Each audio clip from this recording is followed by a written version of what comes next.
The U.S. military said it sent 2 Navy warships through the Taiwan Strait as the Pentagon increases the frequency of movement through the strategic waterway despite opposition from China. The voyage risks further raising tensions with China but will likely be viewed by self-ruled Taiwan as a sign of support from the Trump administration amid growing friction between Taipei and Beijing.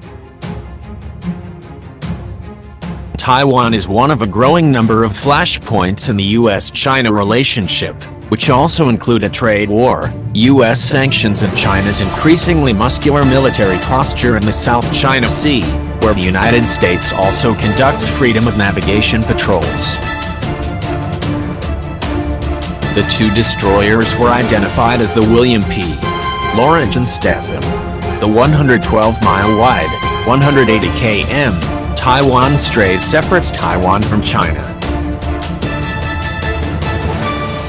The ship's transit through the Taiwan Strait demonstrates the U.S. commitment to a free and open Indo-Pacific. The United States has no formal ties with Taiwan but is bound by law to help provide the island with the means to defend itself and is its main source of arms. The Pentagon says Washington has sold Taipei more than $15 billion in weaponry since 2010. China has been ramping up pressure to assert its sovereignty over the island, which it considers a wayward province of one China and sacred Chinese territory.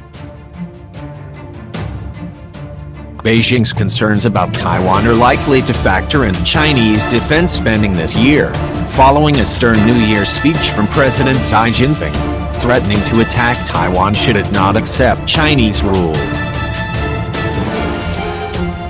Last month, Beijing unveiled a target of 7.5% rise in defense spending for 2019, a slower rate than last year but still outpacing its economic growth target. China has repeatedly sent military aircraft and ships to circle Taiwan on exercises in the past few years and worked to isolate it internationally, whittling down its few remaining diplomatic allies.